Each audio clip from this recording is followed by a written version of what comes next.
This week's episode of The Totally Rad Show is brought to you by Squarespace, GoDaddy.com, and Netflix.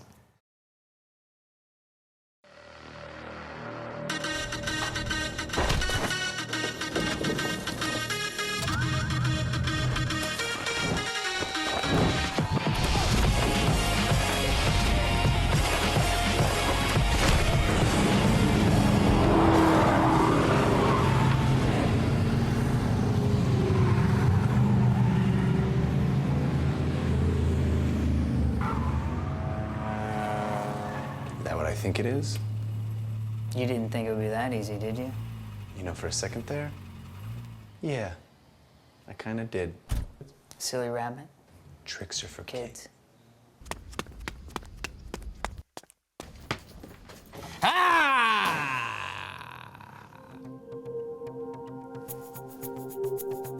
Three rad dudes with nothing better to do get abducted by the crew of the Starship Alpha 2. They're from the planet Q, which, due to a space-time loop, is stuck in 82 and must be rescued. They need our heroes to discuss the latest news and give their reviews of games and movies too.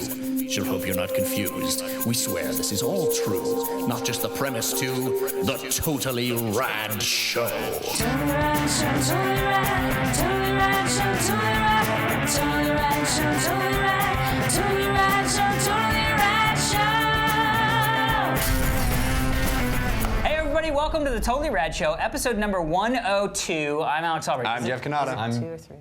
It's 2. Okay, keep going. I'm Dan Trachtenberg. The Totally Rad Show's weekly dose of all things rad. This week that includes some Street Fighter movie action. Is it gonna break the mold of the horrible video game translation movies? No, maybe we'll find out. Also, Halo Wars. Yes. Very excited about Halo Wars. Big time. Background, epic fist pump action. Very cool. And it even has your little like wrist thing, as Nick if that's you. Barrett. Yeah, our buddy This Nick week Barrett. we're revisiting the Oscar wager. We're seeing It's the true. results. This is true. Gee. Also, wait big news day here at the Totally Rad Show. We are going to South by Southwest, as everybody knows. Yes. Not only that, but Steve is coming with us, so it is the last opportunity for you to meet the Steve for the last 2 years, which leads me to say, Mike is the new Steve. We found the new let's Steve. welcome Mike. He's shadowing Steve for the next couple episodes, kind of get the vibe of what he's doing, and then he's going to be the new Steve. So our live show in South by Southwest on March 17th, which is Tuesday. St. Patrick's Day. It's gonna be crazy. Crazy already. Crazy town. We figured we had to do a live show on St. Patrick's Day because we can't usually wear green. So that's the only way for us to be able to wear green. That's funny. And so that will be your last chance to meet Steve in action In Austin. on our show in First Austin. chance possibly to meet us. True. Maybe the first chance to meet Steve, also your last chance. So you better be out there. It's gonna be really cool. What's the venue called? It begins with an M. It's like Malvey or Maldeve. Maldern. When we get Information Maldives. to be. it's going to be in the forums. The Yeah. information is going to be in the forums. We should probably figure out another way to distribute that information Yeah, also. there'll be- But eventually there yeah, it's will be an official. we have a little bit of time. Yeah. Also, we've been saying at the bottom of the show, but it deserves being said at the top of the show. 104, episode 104 is our 2-year anniversary, and we're having voting right now for your favorite intro and your favorite background. Correct, Amundo. So head over to totallyradshow.com and make your voice heard. We're trying to add the intros as they are coming out so that we're right up to date so you can vote. So get over there and vote. Interesting. Cool. Well, let's talk about some movies, yeah? Yeah.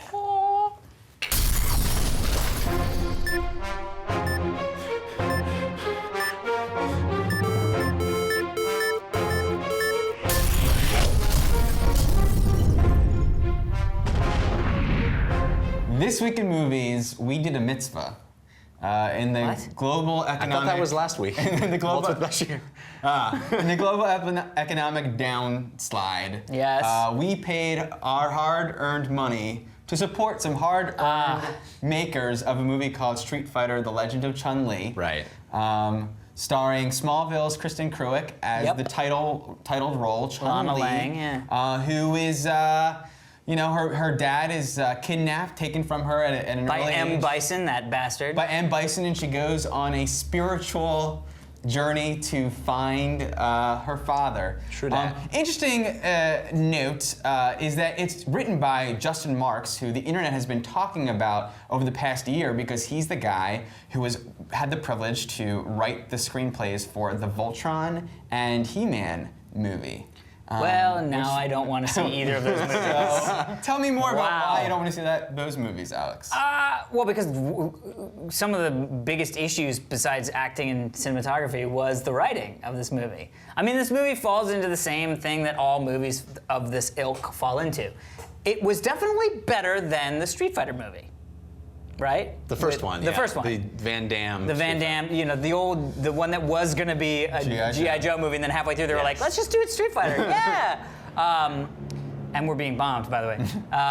So, yeah, it was really too bad. I think it takes I think you have to be very skilled at making somebody look bad to make Kristen Curick look as bad as she looked in this movie. There were scenes, like shots of her, where I was like, ooh, what?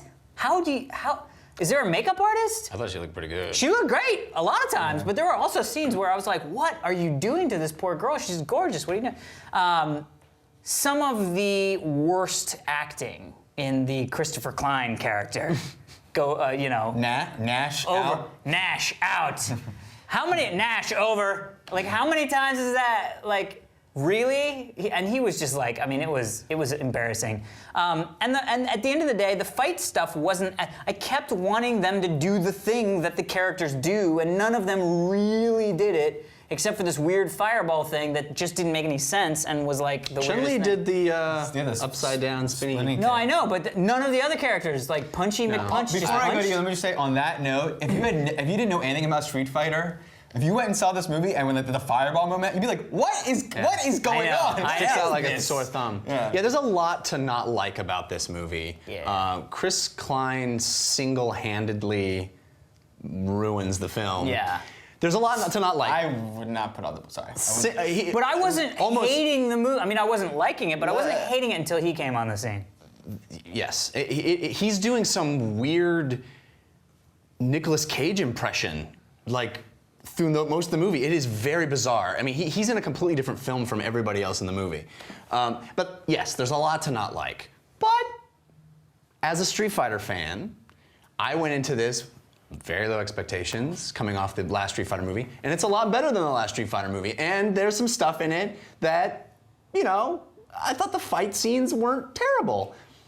This movie's not good, but it wasn't as bad as some of the things we've reviewed on the show before. It's very odd that it seems like the Street Fighter B list of characters, Yeah. It's Gen, and granted the bosses are all there, Vega and Balrog and Bison, but no Ken, no Ryu, no Blanca, no Guile, no Zangief, no Dalzim, no E Honda. That's a pretty big list of characters that you don't. But I also thought to myself, how do you make a good Street Fighter movie? I don't know if that's possible. I don't know if it's possible either. Here's my only solution Easier. to this, and I'll run this by you guys. And maybe this is what the sequel may be. But what if it's just a Street Fighter tournament? That's what with I wanted no it to be. story. That's what I wanted It's just it to a be. series Mortal of Kombat movie. Right. Yeah. It's just a series Which is of great. weirder and weirder characters that get trotted out and kick-ass fight scenes, and we don't even worry Yeah. about plot. Well, that's what did you think overall? That's what I thought this movie was doing. At least, the only thing I thought was the right idea behind this movie was that they were trying to not just do a tournament movie because we have plenty of martial arts tournament movies. We do not need another one. Starting with the unbelievable Bloodsport.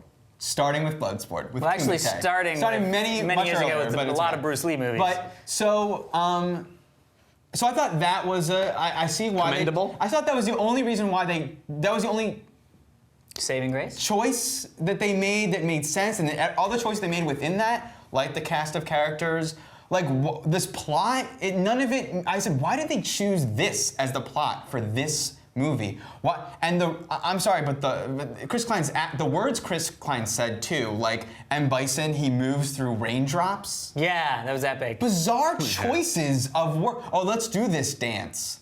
I didn't understand why they chose these words. There's a lot of what was the one? Stand up. You Look. stood up when it was not easy to Coming- stand up. I was like, what? Did you, what? Lane Her of like rock. dying mother says that to her?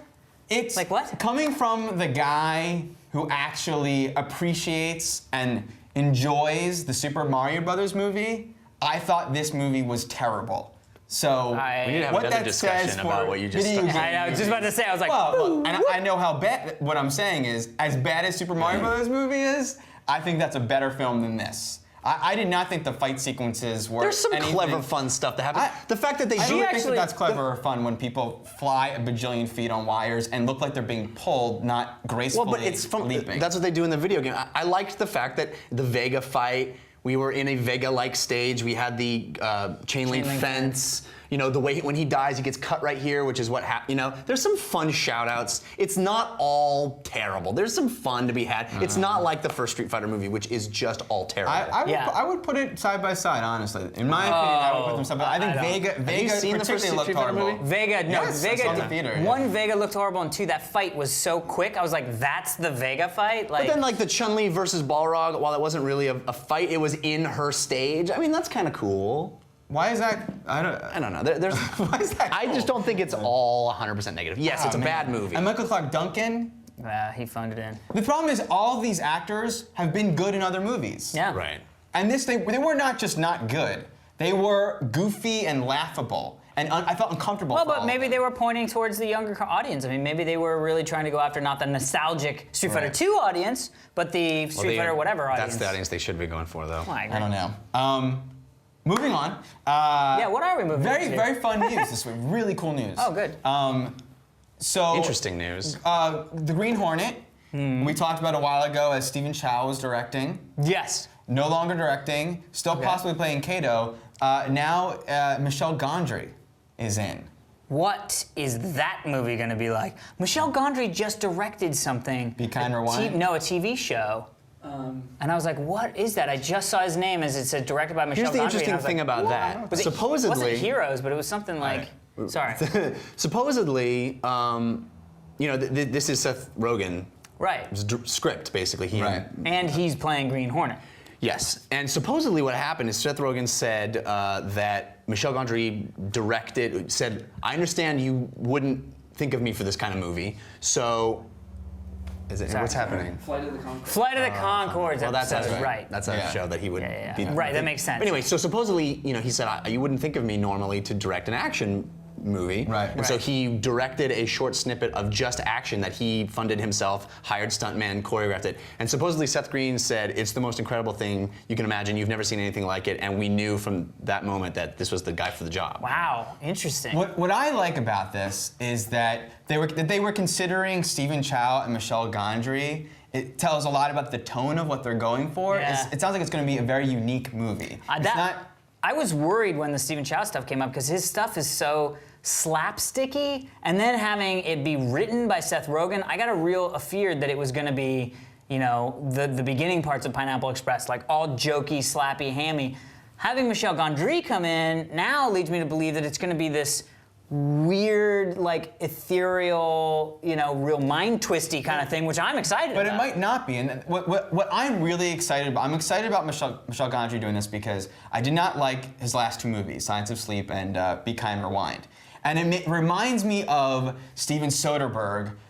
My favorite Steven Soderbergh movie, one of my favorite Steven Soderbergh movies are the Ocean movies. It's when he did a commercial marketable movie. He stopped being weird, you know? Well, not that he's stopping weird. I enjoy, I like King of the Hill and I like Traffic, but Aaron Brockovich I really enjoy, and that Very was more conventional traditional. movie. Yeah. But he brings something really special to a more conventional kind of flick. Yeah, so yeah. I think of, I don't know, I had a whole list of guys that was like, oh, that's just like this. So I think that is really exciting to see Michel Gondry do a more conventional movie in a little bit of an unconventional way, but not totally out there and bizarre. Yeah. That it's a little bit indulgent. I'm definitely more excited to see Green Hornet now than I was. Yeah. Also seeing Seth Rogen at the Oscars, I was like, oh, okay, he's starting to get into kind of some semblance of action shape. right, slim down a little bit. Slim down a little bit, yeah. You are very excited, I'm sure. Or actually, I don't know. So Of course he they're is. remaking Clue, as they're remaking Oh, everything. what? That's not what I thought you were talking about. And what they, the director that they are using to remake Clue, as of right now, is Gore Verbinski. the director of The Ring Pirates. I and know. Pirates of the Caribbean Yep. Okay. and Weatherman. What do you think of this stuff? Because we all like Clue, but you I heart Clue. You adore the it. film. Yeah. This movie is going to bear zero resemblance to that movie. Right. It's not going to be that movie at all. This movie is going to be completely unself-aware. It's going to drink its own Kool-Aid. It's going to have. I'm obviously just conjecturing about all of this, but Right. it's going to have. Yes, you're not involved only in the production. You just passing. It's only going to have passing relevance to the board game. Right. It's going to be much like the Pirates movies. That is going to be a jumping-off point to create an entirely different thing. Well, now that gets me excited because I thought, I mean, we all did dislike the third one, but I thought that what they did in Pirates 1 was really pretty good. I mean, to be able to take what is essentially a flume ride, right, and with animatronics from the 60s or whatever the hell it was made, and turn it into an actual Pirates action-adventure movie that still feels like the Pirates of the Caribbean ride, but yet also feels like its own movie. That kind of gives me some interesting. I mean, we have Clue. We have Clue. We have Clue. Yeah, I mean, the interesting thing is, it's basically 10 Little Indians, Agatha Christie novel, Right. the movie. Yeah. That's what Clue, the game, was based on. It feels like we do, I don't know, I mean, this You is don't need the kind of- property in order to have that kind of Yeah, movie. Right. exactly. I don't know that we, I wonder what attracted him, what Gore Verbinski was inspired by to want to make this movie, because, like I said, he could merely read those novels, and he hasn't chosen to adapt one of those murder mystery novels. He chose to, Yeah. you know what I mean? Maybe he was There's not playing the enough board dice. game Clue with his daughter and went, "This is a good game. I should make a movie game." Congratulations, congratulations. So, herein lies the results You of know the what? Oscar wager. I was sort of surprised how much Slumdog won, but mainly that's because I lost. so Jeff bad. won. I was 1 point, Matt. down. I was 1 point away. The results of Mickey Rourke and Sean Penn, Best Actor, it was going to mean we would have a tie. If Mickey Rourke had won, I Alex would was have been so doing a excited. lot of I cooking. know. Yeah. How cool would that have been? My heart was pounding. as both of you. And My Sean heart Penn wasn't won. pounding. Halfway through the Oscars, it was pretty clear that Yeah, unless there was there no were hope for you. snipers in the audience, I was not going to get breakfast. I'm pretty proud of myself. I got all of the major categories right, which I've never even done personally in my life. You also all the got- acting categories, best director, best picture, the big stuff. So basically, we are Beyond now the going to go losing. into. So I'm gonna the go kitchen, relax. And Dan and I are going to Kick go my feet up. like Laverne and on my Shirley, appetite, maybe? and maybe hit each other with flour. So I don't know what I'm doing. What? How is this now the way to start? I'm trying to think of breakfast, and what I ate most of the time growing up for breakfast was chocolate chip pancakes. My mom would use Aunt Jemima, but like pour it's already made batter in this like blue cartons that you would just pour. I really wanted to have the same experience for Jeff, but they didn't have that at my store, so I got this Aunt Jemima stuff. So I'm gonna have to make this. I don't know how to make it. But she does the chocolate a little different. I looked for dark chocolate, Jeff, they didn't have. Let me just go back a tick and say what you had most for breakfast is chocolate chip pancakes? He was covered in acne this and bod, about dude. 72 pounds heavier. Look at this bod. So I'm going a little bit, I don't want to say easier, because making a really good fried egg really is not the easiest thing in the world. I used to be a man who burnt his fried eggs. So I figured out a way to make fried eggs that's probably not rocket scientists. But it's pretty good. I feel confident You in my just fried egg corrected yourself ability. with the exact wrong. With the exact wrong thing. Yeah. Yes, I did. So anyway, I'm just doing a little eggs on toast. I'm gonna fry up some eggs, but hopefully really good succulent fried eggs and a little bit of wheat toast. I know not anything that I need to do. So I need 2 cups of this mix and water.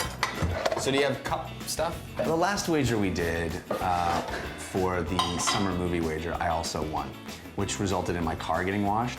And if anybody remembers, it was the worst washing of my car. We washed that car very good. It was. We washed it really good. It was the I don't know what he's worst talking about. washing of a car in the history of car washes.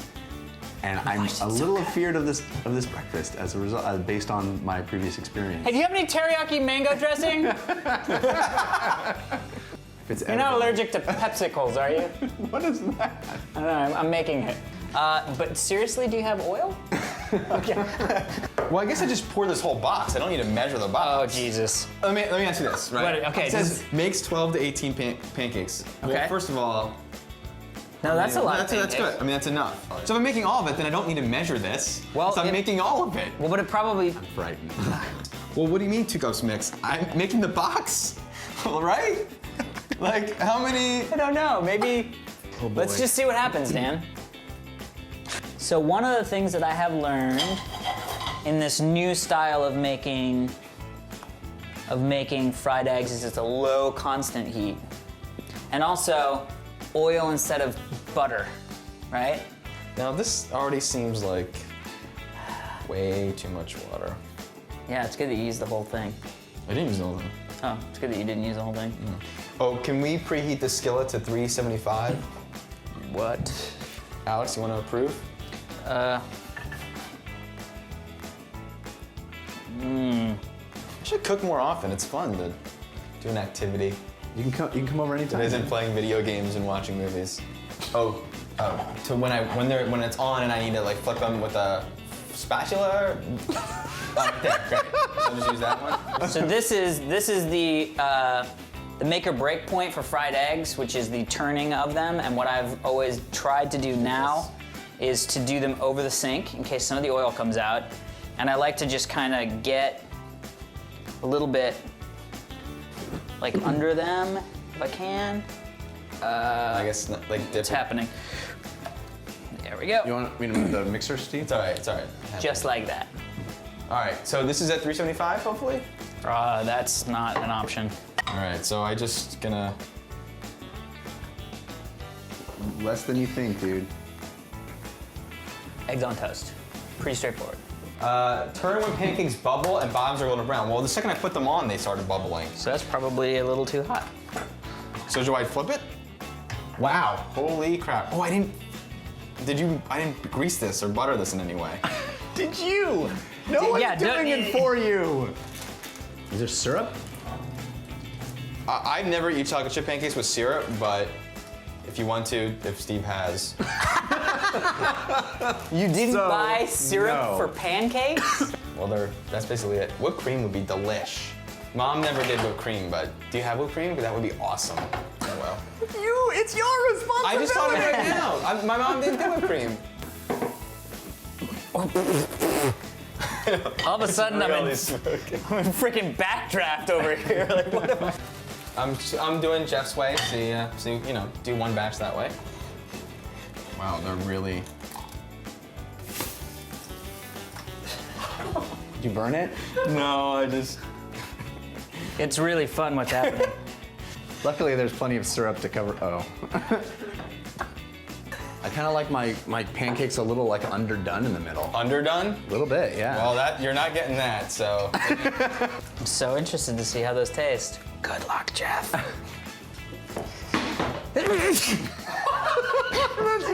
Extra special garnish on my meal. Well, look at, whoa, guys. I have the little kid fork, evidently. I'm gonna break open the eggs. Oh, moist and delicious inside. Plenty of pepper, because Alex knows me.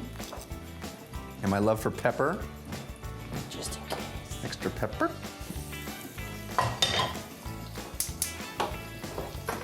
Very good. So I will try this dessert pancake without syrup, Yes. since that is how it was designed.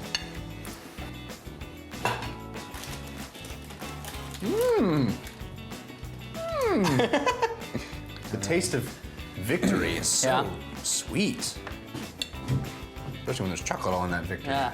Not sure about the presentation, Hey. more color or garnish, Hey. but We're not on frickin' Top Chef. We're not on food. Good food. We're not on food, good I food. thought we were on Food Good Food. I would like to thank the Academy, Penelope Cruz. That was your big win, Jeff. That was a big win of many. Penelope Cruz was the good call. Yeah, you mocked me for that, if I recall. You thought it was. You no, thought it I was mocked a. you for the other one. You thought it was a sentimental pick. You said it was a sentimental pick. No, you said it, and I said no. I also think it's the smart pick that she's actually going to win. I don't think so. I think you said we can go to the taste, but I think Go to you the said tape, and we'll this is see. the sentimental. Here's what pick. happens. I go, Penelope Cruz, and Dan goes, oh, you're picking with your heart, and I go, well, yes, with my heart, but I also think she's going to win. Okay, supporting actress, Jeff. Penelope Cruz. Well, you love this is a love vote also. I love this vote, but I also think it's actually going to be the one that wins. That does sound like Dan.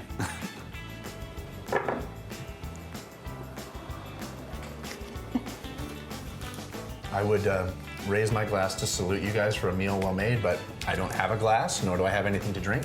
But that's okay. What would you like, Jeffrey? Some water would be great.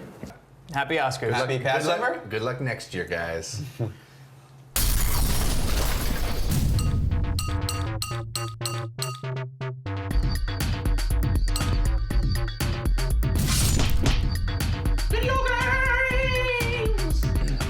The game we're talking about this week is Halo Wars. The RTS version of Halo, and it's from Ensemble Studios, which, you know, it's funny, a few weeks ago we talked about Skate 2, and at that time we were like, oh, there's this game, this big high-profile game coming out from a production house that just got closed and everyone got fired as soon as they got finished with it. Fortunately, that's the case here again. Fortunately? Unfortunately. Oh, unfortunately. I was like, unfortunately. I was like, this It's is sad. awesome. It's sad. Ensemble Studios has Yeah. been around a long time. They did the Age of Empires games, which Oh, were wow. Yeah. amazingly awesome RTSs on the PC. And this was their big console coming out party. And unfortunately, as soon as the game shipped, everyone is like, congratulations on finishing your game. You're all fired. So do them a mitzvah. We'll do our best. So Halo Wars takes the Halo universe and pulls the camera back to the Grand War. It's a prequel game, and you're controlling many units in an RTS style. And the campaign covers a period before the Halo games. And the fiction is really dense, but basically the idea is you're going to be controlling different heroes in the Halo universe and the armies that surround them. The game also includes skirmish modes and a co-op way through the campaign, which is really, really cool, which I've never really even seen in an RTS before. Yeah. So, Really cool. Dan, I know you've been digging some RTSs lately. I have. That is very cool, the co-op. I wish I only played I didn't even play the skirmishes. I only played through the campaign. So the skirmishes were something to see. Well, you know, this game is a lot like StarCraft, which Right. is one of my favorite games ever. Right. And StarCraft had a really awesome campaign, but really the meat and potatoes of playing it was skirmish mode, for me Right. at least. Right. I had only played growing up Warcraft 3. Okay. So when you got me into StarCraft, what I thought was so cool about it was, it's not just like playing. It's not just like playing a board game with the computer. It's like there's actually a story. It's like playing a board game but with a story. So I was really excited to play through the campaign. And they put a lot of work into the campaign in this game. Yeah, there's a lot of storytelling, a lot of very awesome cutscenes. Yeah. It was fun. I wish I'd gotten a taste of the skirmish mode because I didn't find there to be significant challenge. It's cool. It's fun. They did a very good job. They did a very good job of simplifying. I didn't get to play much of Red Alert, but I played half of the tutorials on it, and it's dense. Command and Conquer. Playing Command and Conquer Red Alert on the 360. And this tutorial, just comparing the tutorials, much, much simpler. Well, the game is much simpler than your average RTS on a PC, which basically Command and Conquer is just lifted from a PC and put on the. This was designed for the console.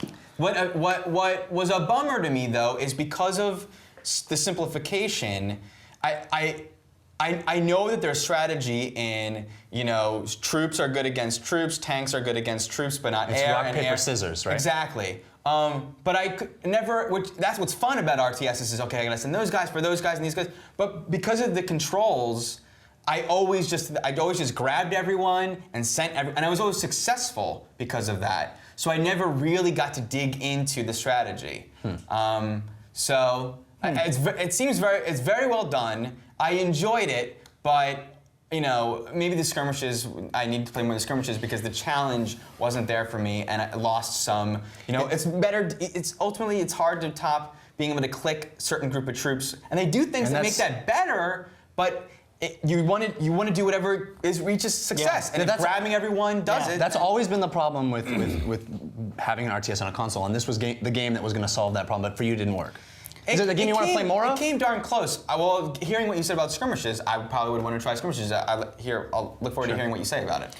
Yeah, I know you're not an RTS guy. Well, and this is an interesting thing because this is the most fun that I've had in RTS, and I think it's because it's not just the RTSs of old where you build this city and then for the next 4 hours, because it's Cleveland, on the next 4 hours. You're gonna be, whatever decision you made at the beginning of this is gonna be what is ultimately succeeding in this whole level, right? And one of the things that I found so interesting was that each sort of progression of the story had this different vibe. There were a couple like, okay, start a base, now go out and do this. But then there were other things where it's like, okay, I'm just giving you 2 tanks. Right. Now you just need to go in there and rip stuff up with these 2 tanks. And it's like, oh, cool. Well, StarCraft and Warcraft had those levels too in the campaign mode. Right. I didn't play those because I don't like RTSs. Yeah. And so I wouldn't seek that out. So that to me was really good. And I think the thing that Dan was saying, I got really into I did that. Where I would select everybody, and then I would cycle through the other one to get to my guys and send them after the guys, get to my tanks, send them after the tank stuff or the big bomb things, or select my guys and have them grenade those things and then just shoot after these things. Yep. So I got into that rhythm, and for me, I thought the story was really interesting. It was also the cutscenes were gorgeous. I mean, gorgeous. It made me realize other than the commercials, we never see Halo in fully rendered 3D. You only see Halo in using the in-engine stuff. Right, yeah. And I was like, this would have gotten me more into the story. One of the things that I thought was, why are people, is it that much more cost effective to do, every game cutscene that is just a cutscene. There's something to be said about immersion in that you never... Right. But I never get immersed because it's like, I see the character... This is the issue for me. Yeah. Sorry to cut you off. No. Because I see you rolling, and I know the feeling of, my favorite way of storytelling is Half-Life 2, is I never leave, right? Right. But Halo does cutscenes. It's not I'm controlling the guy and I'm getting story. Right. It does cutscenes in-engine. Right. If you're going to do a cutscene, like Grand Theft Auto. Immerse me with great storytelling, the way you can tell a story better. You know what I mean? So like you're Auto. arguing for Final Fantasy. No, I'm arguing for Grand Theft Auto 4. But Grand Theft Auto 4 is a great example because the Lost in the Dam, they had good acting. They have good acting, but I always felt like the characters were sort of stilted because they were doing this. Both of those games have in-engine. in-engine Right, you know what? cutscenes. This is so well written. Yeah. So Yeah. What do you think of Halo You're right. Wars? What do you think of Halo Wars? If that's the issue we're talking about, I definitely always prefer in-engine cutscenes personally. Okay. What do you think of Halo Wars? One of the things you guys haven't mentioned yet about Halo Wars is how much it feels like Halo, which is really, really cool. That is really cool. It's a completely different type of game, but it still feels like Halo, and they nailed that. Yeah. The physics of the way the warthogs land and move and turn. The sound of everything. It's so Halo, and that's something that gets you immediately, which is really cool. You know. And the music. There still is something. As much as Halo to me is not the best. Of the. The first time you're in a battle and you see a Spartan jack a ghost. That is cool. Yeah. It's like awesome. That is cool. cool. You're actually watching a Halo battle from back here. Yeah. So that's cool. You hit the nail on the head a little bit for me too, in the sense that I love RTSs, and I like I said, if I had to name my top 3 games ever, StarCraft would be one of them. There is nothing. They've done a great job taking these controls and making it work for a console. There is nothing that approximates just clicking on something or clicking on your mini-map and going there. As much as they're trying to make it work, it really is round peg, square hole. And it just makes me wish this was on my PC. The entire time I'm playing it, especially in those missions where things are happening on multiple fronts. Which I can only imagine must be awesome when you're playing co-op, because you can be like, I'm gonna worry about this, you worry about that, let's just stick to it, and that must be awesome. Right. Skirmish mode is very fun, and it does feel like a very simplified version of StarCraft, which I love. I mean, that's not a bad thing. You get right to the action really fast. There's a lot less resource management. Yeah, that's the stuff that always gets me with it. Yeah, and it's more about conducting your war, which is what they tried to do with Warcraft 3, is like with those hero units and stuff. So it's like an amalgamation between the Warcraft 3 sort of fight style and StarCraft's, sci-fi feel. Yeah. I think this is a very good game, and it's a shame that the studio is gone because I would love to see the sequel to this game and what they would do with it. But I wish it was on my PC. I just can't. It's just not the same. Is it coming out for the PC? It may. I haven't heard. I mean, Halo came out. I can't believe I said the two things I referenced were in engine, and I thought. And I think that's the storytelling. Most current gen games are in. Yeah, I was surprised when it cut, and I was like, "Whoa!" And I was like, "Pre-rendered, nice." Let's talk about some of the stuff that you guys have been playing. Also, I know that you just recently flying around were playing Puzzle Quest on the DS, Galactrix, yes. and we all last week we played it. We've all been playing it, but I know that you had some things that you wanted to mention about it. I think it's great. I think it really nails. It really nails things that I think were problems with Puzzle Quest that I didn't really even think about were problems, which is a lot of it, and maybe this is just me, but for me, mine was always, I want to get to the fight, right? Mm-hmm. That was it. That was all I cared about. I want to get to the fight. No, I don't care about jumping. Bejeweled. I love me some Bejeweled. And I also wanted to level, I wanted to get my next spells, like I wanted to progress, but it wasn't about the story and moving from place to place. I didn't have a sense of the places.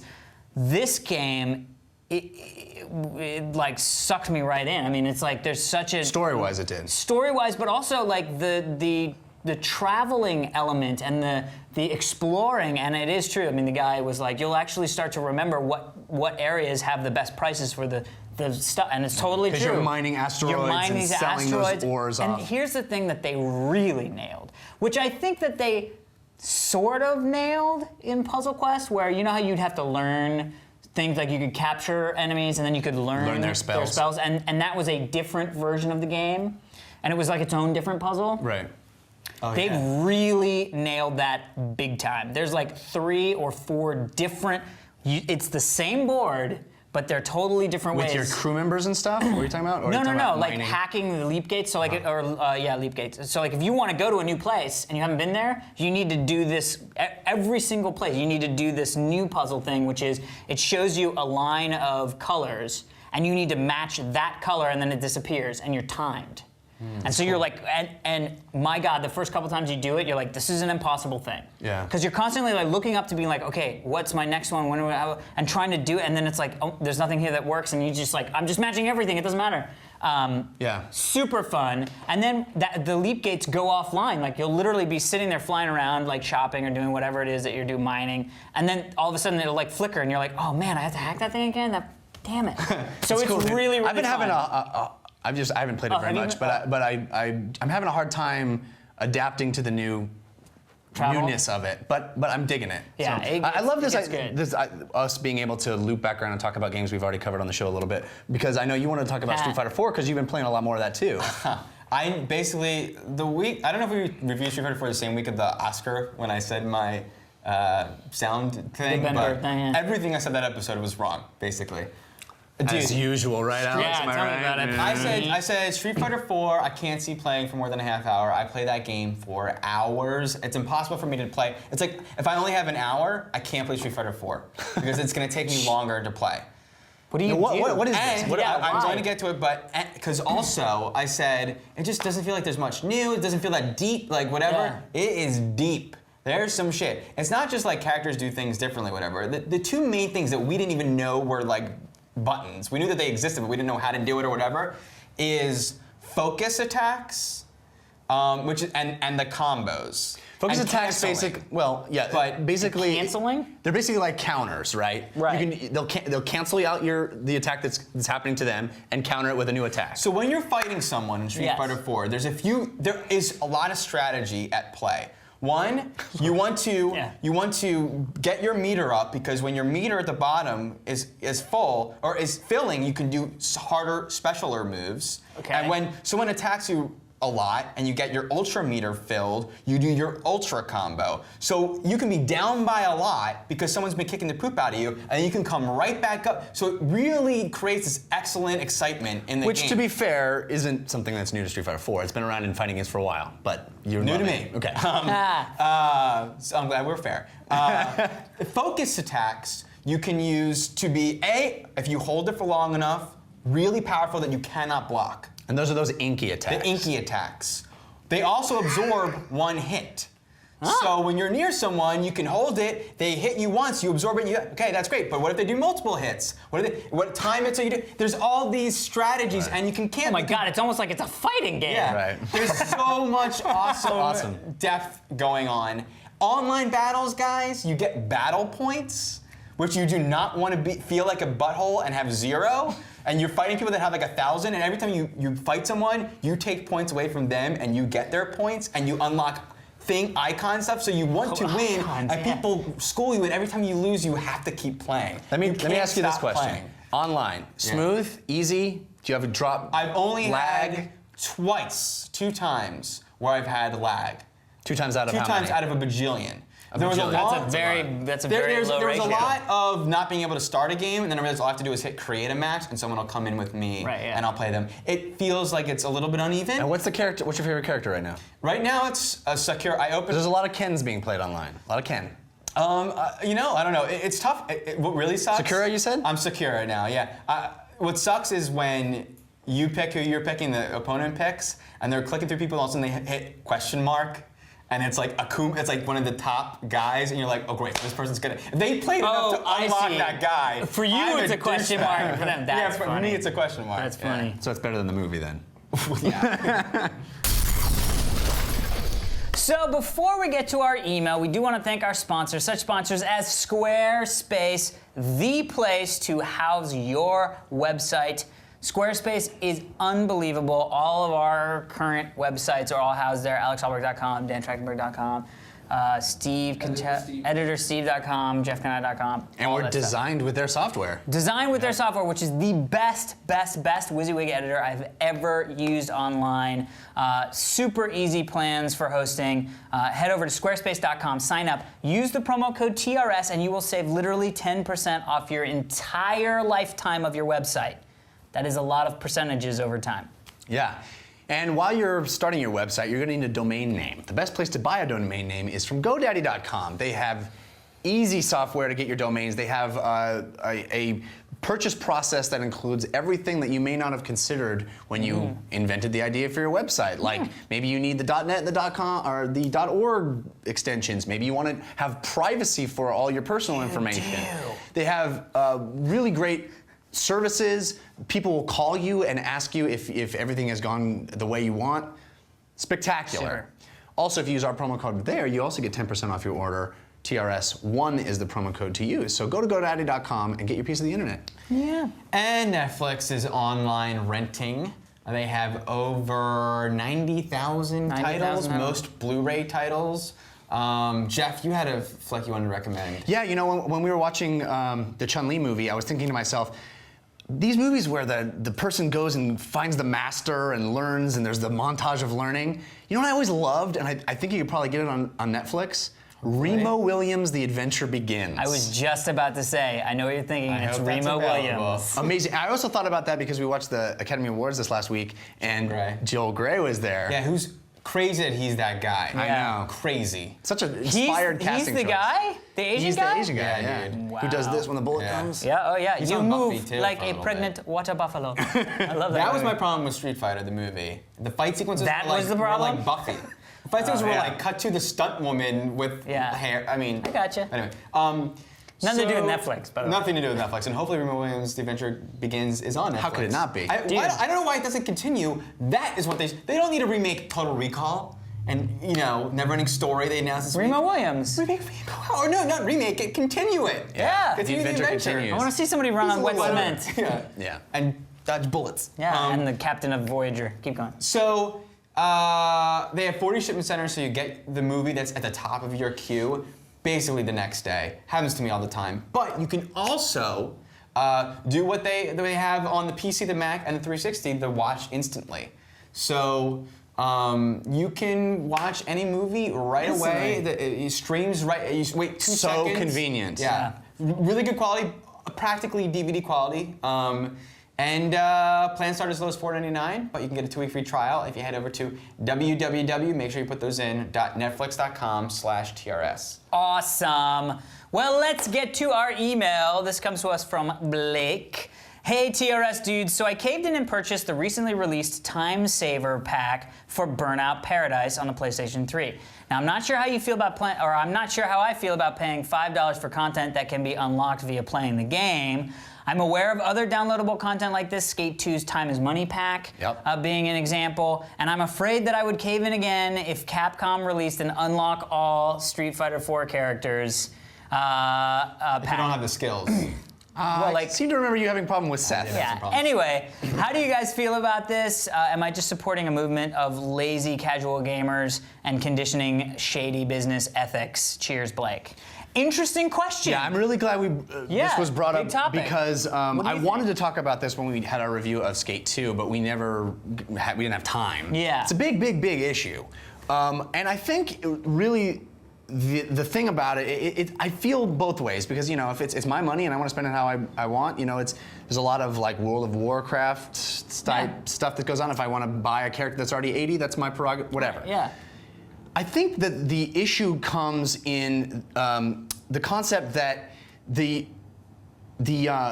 stuff we're buying, the games, I'm totally lost my train of thought. Okay, let's come to Totally Dan. lost We'll go my to train of thought. Dan. Happens to me all We'll go the to time, Dan, my and then friend. when you come Wow. back, Dan, what do you think? I started going wow, and then I didn't. That's what know. happens. Wow ruins my life. I know. Just I don't. let us know when you're ready. I have seen no problem with it at all. I'm curious to hear what Jeff says. It might flip my switch, but I think it reminds me of Game Genies back in the day, right? Yeah. And then also, do you guys? Game Shark was not one. that you Game did? Shark was the next one. Yeah. But do you remember in the back of your instruction manual for a Nintendo game, I think it was, you could call a 900 number. Yeah. And Yeah. and there were I remember Hint there were people lines. hint lines. lines. And it was this big debate with friends and I because it wasn't our money, it was our parents' money. Right. Well, that's a whole So we different asked issue. Mom Like and Dad. game facts, like do you use cheats? But Yeah, I think this game is more facts, about that's like true. paying actual money to just have it all done for you. And the thing that I completely lost my train of thought on was the idea that unlocking stuff in games used to be a reward for playing, so a carrot at the end of the stick to continue playing. But what has become, I think, is a limit on what you can do now. The limit on when I bring it home. When I bring home Street Fighter 4 and put it in my console, I can't play the game. I can't play any of the characters that I want. Those characters aren't bonus characters to unlock. They're just the roster limited arbitrarily. When I bring home Burnout or some of those other games, and I mean, I don't know if Burnout's like this, but a lot of racing games are like this, where I have to play a really crappy car. I bought the game to be able to play a Ferrari, but I gotta start playing. Yeah, but I mean, isn't there so that's much not joy? arbitrary, That's what sucked me into playing Street. One of the things that sucked me into Street Fighter, besides the online battle in my next iteration of playing, was were like, I wanna see what's behind those question marks. I wanted to play a But in the- character and it wasn't there. Exactly. Day long, I wanted to play him, but it wasn't there. But it was that was fun. It was fun to have to try and unlock. And actually, when I unlocked the characters that I wanted. That's why I moved on to the live battles because I didn't want to play the arcade mode. Like that's what was the. But that's the whole thing. In the era reward. of multiplayer, of online multiplayer and next to me multiplayer, like when I get excited and I buy the new racing game or I buy the new Street Fighter and I bring it home and I want to play with my buddies, but I can't. I literally can't play it yet with my friends. Well, you can't. You just can't. You haven't. Can't play the thing that I bought it for, maybe. Right. Well, but I mean, the point to that is that's the game that you bought. That's you how didn't WoW buy a works. game That's that true. had all those things. You bought a game that the game is sit down and either play it through to get these things or play with your buddy without those things. I would That's the game. theorize WoW would not work without that because What? your friend Oh. being 80 and you being 79. Well, without WoW- your friends being higher level, that's what charges you to like. Well, I want to play. I gotta get it. That's Well, the, like, that's all WoW is keeps you carrot on moving. the stick. I Right. mean, that's the whole game Well, is get the thing to be able to do the next thing, which allows you to get the thing to be able to do the next thing. But that being said, I see no problem with the person who wants to have the pleasure of seeking after a reward to get it, Yeah. and the person who wants to spend money so they don't have to. There's nothing wrong. I'm a with big that. fan of if you want to spend your money doing something that brings you. I'm a big fan of games are joy in little packages that you pay money for. And if your joy will go up, Joy if $5 come out of your wallet, and the game is not giving you more joy, then do that. But here's the problem. If the joy is keep it and just work hard and then save your $5, who cares? Does the company arbitrarily keep something back because they know you'll pay for wanna it? get you to It pay basically money. becomes Well, that's- downloadable content that ships on the disc, and we just arbitrarily say, well, this is sectioned off, and if you want that, you got to pay us more Well, money. but here's Like the if thing, we were that's to not just what put out this the is. movie section, But if you wanted to watch the video right. But that's not what this is. This is, you can get everything for free. All of this is here, and all of it is free, and all of it is for you. You've paid for the game. But it's if a you want to slippery do it slope. faster, it is a slippery slope, but I think what we're talking about is, because with that slope, that's not good. If you buy a game and it's, but then again, it's like, well, but that's downloadable content. I mean, that is downloadable content. You've bought this game, and now they're going, well, if you want to do a little bit more, if you give me $7, I'll give you a little bit more. I mean, really, what it is the I'm worth it's going it's down like that cocaine slope model. because It's like- the is what it positives is. are- But it's Right. like, I mean, it's like what people are talking about with the new Prince of Persia and Tomb Raider was they couldn't finish the game in time for when it shipped, so they took a chunk of it out and then sold it to me later for more money. It was supposed to be in the game. Like they're selling now the downloadable Prince of Persia ending. Okay. It's like this is the ending that we wanted to do, but now But here, let me scary. let me throw this your way though. Now we have downloadable content, so you can download that. Right. Before downloadable content, you might never have been able. You may have still spent the same amount of money. Like I remember David Jaffe talking about God of War. There was a level of God of War where he's flying. They have it on the original collector's edition disc, whatever. In the era of downloadable content, we might have been able to play that level of God of War because they could have continued to work on it and given me it later. But I never will be able to play Kratos flying unless it's in God of War 3. Well, it should be said, I mean, this was brought up in the context of Burnout, and those Right. Burnout guys have gone above and beyond in providing content for free. Yeah, That is amazing. I downloaded Bikes and Night for free. So anyway, if you would like, thank you very much, Blake, for that. And if you would like to have your question answered on the show, I don't know why that came out weird, feel free to send your emails, fans@totallyradiow.com. That's also where you would send backgrounds in like Nick did, Yeah. fans@totallyradshow.com. If you want to download this background, you can go to our website, totallyradshow.com, and download it. If you want to download our logo to help create your own background, you can do that there also. Also, check out our forum at totallyradshow.com. You can click on discussion forums, and there's a big, thriving community of people who are having awesome discussions all the time there. If you're curious about what our intro was, or if you have questions about any of the content we've ever done in the entire 102 episode history of the show, go to our Wikipedia page and click on the episode list. There is a complete compendium of everything we've ever done. Yep. Also on the website, totallyradshow.com, is the movie we're going to review ahead of time. But we can just tell you, even though we don't have to, because you all know it's Watchmen. And this shirt, by the way, the iFanboy guys are selling these shirts. This is what Rorschach says, and he's disgusted by them. So I'm very cool. Thank you guys for I'm sending me. very cool. No, I said that's very cool. Oh, they said I'm very cool. It's like, It's very oh, smart, okay, very cool. I agree, but Let me also say that I get asked a question all the time in emails and whatever. I bring up movie scores on the show quite a bit. I'm a big fan of movie scores. People are always asking me what do are you my know favorites scores? and which blah, blah, blah. Well, I recorded an hour and 40-minute long podcast with David Chen from Slash Film. Yeah. Where we discuss our passion for movies, and you hear For each you other, hear and they're all also music scores. you hear all Set of to the a music score. scores that were big influences on me and David as you listen to us discuss them. So go over to /filmcast.com or this link that's going to be right here. over hello, there. Steve's like, So thanks to David Chen Cool. and Slash Film, and I hope you guys listen if you're interested in movie Awesome. music. My favorite movie score was 102 to 101 from Hoosiers.